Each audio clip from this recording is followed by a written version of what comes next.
Hi guys, welcome back to my channel. Today we're talking about things that I wish I would have known before I started breastfeeding. All the things that I didn't hear in all the YouTube videos that I watched, and all the classes that I took, these things still surprised me. I still wish I would have known these things, and I think they would have been super useful in making my breastfeeding experience go a little bit better than it did. Let's jump right into this. I have 10 things. I just thought of the things and kind of added up to 10, so that was perfect. First things first is letdown. I didn't know about letdown like at all when I first started breastfeeding. I didn't even know it was like a thing that happened. So when you're breastfeeding, your baby latches on and milk doesn't just like flow out. So when your baby latches on and they're sucking, it kind of sends signals to your body that, hey, we're ready for milk, let's breastfeed, and your body has what's called a letdown. And then it's when the body releases the milk out. So I didn't know this happened. It's kind of weird when you're breastfeeding on one side, and when it's like a brand new newborn breastfeeding, you have an oversupply of milk. You have like a ton of milk. And so when you're breastfeeding on one side, it tends to leak out the other side while you're breastfeeding. For my tip for this is buy one of those Haka, like they're supposed to be like manual pumpers. It doesn't work like that, but I would just put it on my boob, and I caught like, I had a massive supply of milk. This isn't normal, but I had like 3 ounces of milk leak out of my boob one time. Caught it and I saved it just so you have that excess, because you never know when you're gonna need it. So there's a tip for that. But I just want to tell you, letdown is a thing. And number 2, it hurts. I was surprised. 1, I didn't even know it was a thing. 2, I was surprised with how much it hurt. Granted, if you watch my breastfeeding story, which I just did a video on this, and if you missed it, I'm gonna link it up above. But if you didn't see that, I had a really rough time breastfeeding at first. I had really a lot of damage, and so letdown on top of that hurt so bad. It doesn't always hurt, and it is just for like a moment, just a momentary like, and then it gets better. And then it's not through your entire breastfeeding experience. It's just at the beginning when you're engorged, you have a lot of milk, your baby's new. So just to prepare you for that, which brings me to my third point, you are going to need nursing pads. I thought, well, I might not leak. Some women leak, some women don't. No, you're going to leak, okay? Get the nursing pads. They are amazing. They can absorb so much. You're gonna need a ton of them. I wore them every night. I wore them all day for months after I had my baby. It's amazing how long you will leak for, or when you're breastfeeding and you let down, like in public, you don't want this big milk spot on your boob, so you're gonna need some of those. I will maybe link some down below, the ones that I use that I really liked, but you are going to need nursing pads. I am pretty sure 100% of women leak when they nurse. So just saying, you are going to need nursing pads. Go online, buy those right now. I promise you're gonna need them. The fourth tip that I have here is a big one, but it's how to actually latch your baby. So I took a lot of classes. I watched a lot of YouTube videos on how to breastfeed, and they're all like, you're gonna want to get a lot of your boob in your baby's mouth. It's not just the nipple, you want like a good latch. You want it like this. I kind of understood what a good latch was. I understood, like looking at it, I could tell you if it was a good latch or not, but I didn't know how to achieve a good latch. I didn't know how to actually hold my boob. I didn't know how to hold my baby. I didn't know how to make him open his mouth. I was just like you just can't just put your baby up to your boob. It's not just gonna happen. You're gonna have to know these things.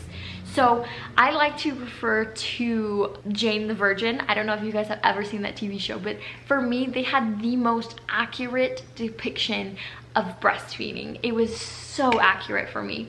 So in that TV show, they talk about how you need to hold your boob like a hamburger, and that is so true. So often when women go to breastfeed, they go to like pinch their nipple with their fingers, and that's not right, because then it's only just going to be a little bit on the end that's getting into the baby's mouth. It's not going to be a good latch. They're just going to get your nipple. It's going to hurt like you would not believe. Definitely grab your entire boob, and you're going to squish it down like it is a hamburger, like you're eating a hamburger like this, and then shove it in the baby's mouth. A couple things. grab your boob like a hamburger, number one. Number two, do not grab the back of your baby's head. I learned this from the lactation consultant I went to after I had my son. The baby has a reflex because when they're being born, the back of their head is what's being pushed out first. So they have a reflex that if there's pressure on the back of their head, they're gonna push against it with their head. Very interesting fact that I didn't know. I never heard that before anywhere on all these other YouTube videos. I think a lot of people don't know it. And so I was getting really frustrated trying to latch my baby. I was holding his head and I felt like he was just pulling away from me. But at the same time, he was crying because he was hungry and I was so confused and frustrated. She told me very nicely, she's like, do not push on the back of his head. What you want to do is grab the back of his neck, like, oh, I wish I had like a baby doll or something. But like, here's his head and his neck. You're gonna grab the back of his neck and support his head on the side, but do not push on the top back of his head. Very cool tip. I just wanna like spread that around everywhere in case anyone else is getting super frustrated. So that's how you're holding your baby's head. Supporting it, back of the neck, supporting it on the sides, grabbing your boob like a hamburger, and then at the same time though, your baby isn't just gonna open his mouth. What you're gonna have to do is get your baby to open really, really wide, because you can't shove your boob in when it's open just a little bit. In order to do that, you have to push right here in between like the little divot in their chin. It's gonna cause the reflex to open their mouth. Or you can drop a little bit of milk in their mouth. That was supposed to help, but I always did the chin thing with my finger. Grabbing your boob like a hamburger, grabbing their head, not on the back of their head. What you're gonna do is you're gonna take your pointer finger then, you're going to put it on their chin, and as they open their mouth, you're going to shove your boob in. And when I say shove, I am not like over exaggerating. Yes, they're a little baby and you're afraid of hurting them, but you need to shove them onto your boob. And you want to kind of do it like this is their mouth, this is your boob. You don't want to shove it like this. You want to shove it bottom first so it opens their mouth even wider, and then put it in like that. Shove it in. When I went to the lactation consultant, I was trying to latch, it wasn't working. I think I was timid, I was afraid. I didn't know what I was doing. I didn't want to hurt my baby. And what she did is she just grabbed my boob and she grabbed my baby and she just went and shoved that baby on the boob. Don't hesitate to really shove your boob in their mouth. How to latch. Hamburger, don't touch the back of their head, and then finger, chin, up and in. That's my expert opinion. If I had somebody explain that to me, I think I could have latched much better from the very beginning. I really hope I explained that well, because I honestly wanted to share that information with you guys. I wanted somebody to watch this so that when they have their newborn in their arms like I did, and they're like, do you want to try breastfeeding? They're like, yeah. And they whip their boob out and they know exactly what to do. So I hope this helps you. I really do. On to the next thing. One thing that really surprised me after my baby was born, as far as the breastfeeding thing goes, that I was not anticipating, is the entire day after he was born, he barely ate anything. I was so worried. He was, and I learned this from the lactation consultant again, he was recovering from the birth, because it's a huge thing for you as the mom that you're going through delivering this baby, but it's a lot for the baby too. They're learning so much. It's a new environment. They went through a crazy traumatic experience through the birth. He was recovering. He slept the entire first day. We tried waking him up. We tried getting a cold washcloth, tapping his face. We undressed him and put the cold washcloth on his body. Nothing would help him wake up.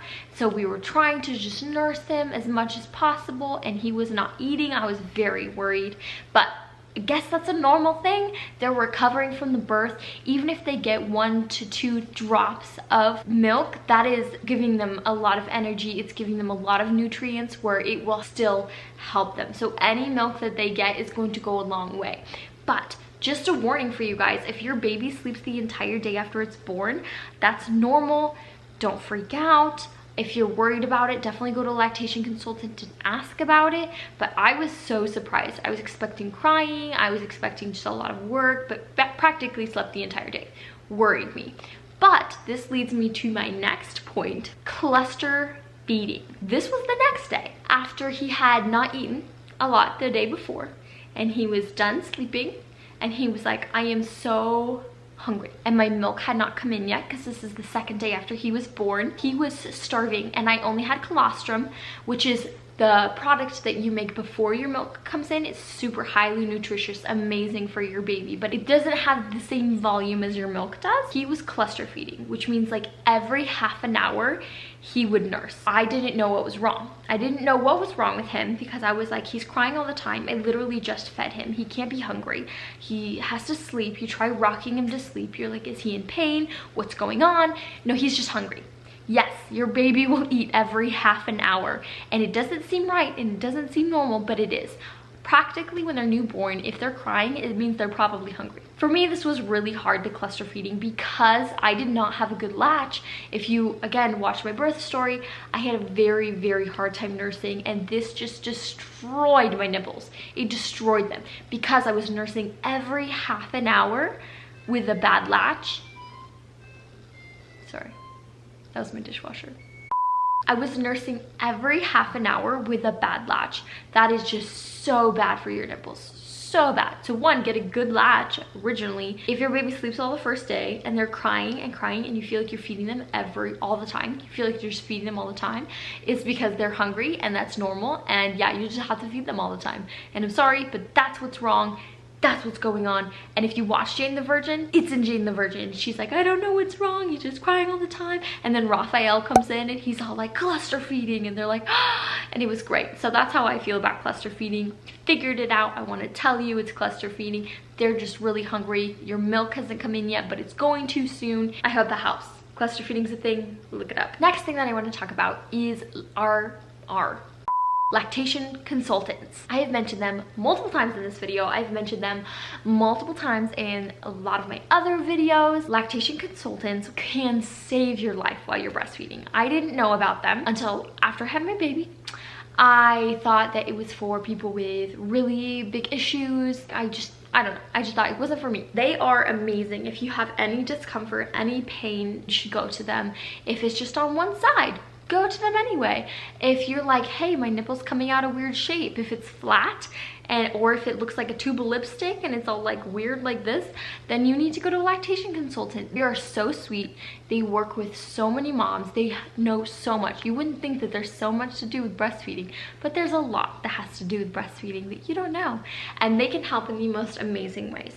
So I just want to say there's such a thing as lactation consultants, and you guys should totally take advantage of that. They're usually partnered with a hospital. Amazing, amazing resource. So I didn't know about them until after I had my son, so we definitely wanted you guys to know who they are, what they are. It's a resource for you. It's completely free too, and it's totally worth it. The next thing I want to mention was before I had my son, I was looking at things like, do I want to buy this? Do I not want to buy this? Will I really need this?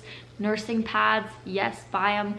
Pump is the second thing. I thought, I'm gonna breastfeed, I'm not working, do I really need a pump?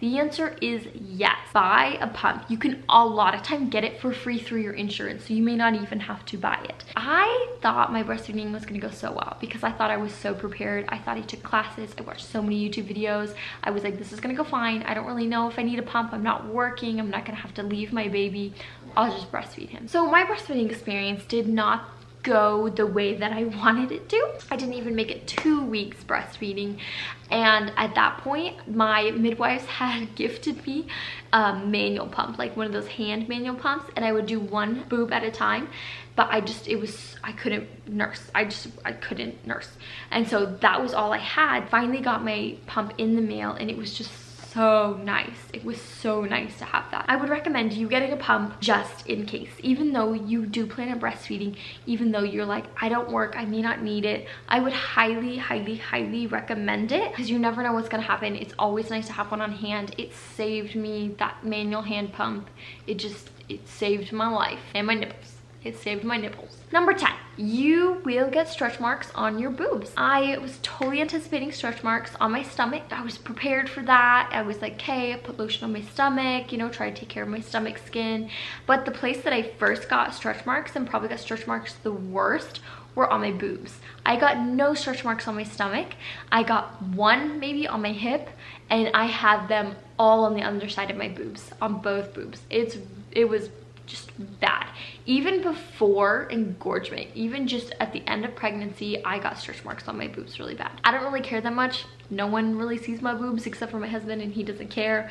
So it's not a big deal. They faded a lot, but I just wanted to say that's something I didn't know and I didn't hear. So you will get stretch marks on your boobs, maybe on your hips even. So think about that. If I didn't get it before engorgement, I definitely would have gotten it during engorgement, because oh my god, maybe this should be number 10. Engorgement is insane. It wasn't as bad as I thought it was going to be feeling wise. Very uncomfortable, definitely not my favorite. Everyone tells you that you have these massive like porn star boobs, and I was like, yeah, okay, big boobs. No, like fake boobs status. They look like you just had like breast and hand. That's what level your boobs get to. So I don't think any woman, and I'd be very surprised, but gets away through pregnancy and breastfeeding without getting stretch marks on her boobs.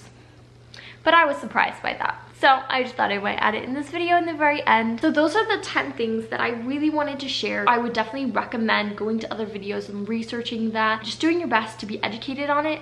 I did this video because I did that, and these were the things that I was still lacking on.